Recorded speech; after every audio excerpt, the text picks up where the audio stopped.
Qu'est-ce que le death cleaning qui permet de préparer notre fin de vie ? Merci d'avoir posé la question. En 2010, la japonaise Marie Kondo changeait notre manière de penser notre intérieur et notre organisation avec son best-seller « La magie du rangement ». Dans son livre, elle fait part d'une méthode simple.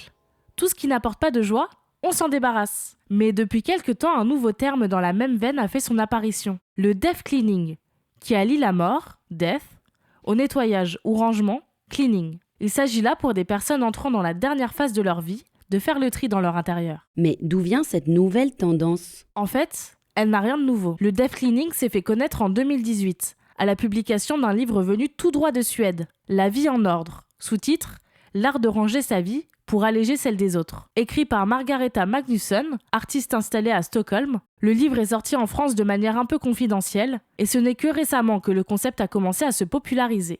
Et en quoi cela diffère des autres méthodes de rangement ? Le death cleaning se place entre le hygge, cet art de vivre danois qui consiste notamment à créer une atmosphère chaleureuse chez soi, et la méthode japonaise de Marie Kondo, qui préconise de faire le tri et de ne garder que les choses qui nous apportent du bonheur.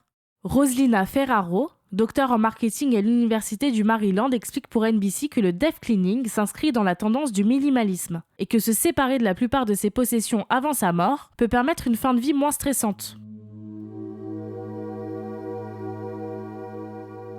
Concrètement, le death cleaning se découpe en plusieurs étapes. D'abord, on dit à ses proches qu'on va faire ce ménage pour qu'ils nous aident et se replongent avec nous dans nos souvenirs.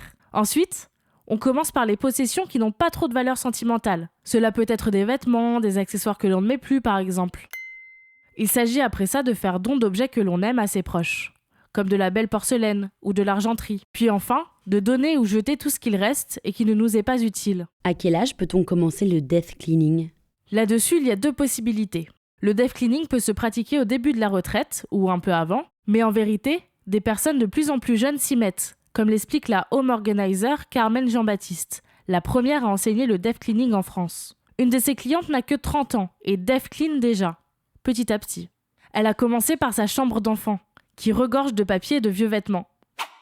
Finalement, il n'y a pas d'âge pour le death cleaning. Il suffit de se fixer un objectif.